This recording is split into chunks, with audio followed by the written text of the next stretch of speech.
বান্ধবীর বার্থডেতে বানাইছিলাম এমন একটা কেক, এইটা দেখে অনেকেই অনেক পছন্দ করেছিল। আর ওই রেফারেন্স পিকচারেই হচ্ছে এই কেকটা আমার আবারও করা। এটা আসলে অনেক সিম্পল একটা কেক, বাট অনেকে অনেক বেশি পছন্দ করে।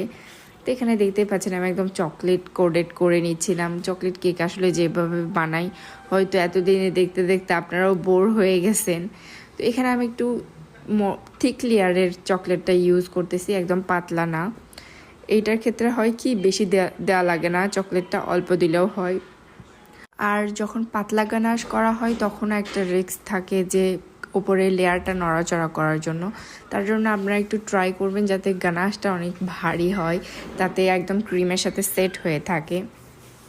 আবার অনেকের ক্ষেত্রে আমি একটা জিনিস খেয়াল করি যে একদম কোট করে, ক্রিম কোট করে যখন কেকের ওপর গানাশ দিবে তখন দেখা যায় যে কেকের ওপর গানাশ থাকেই না, সব নিচের দিকে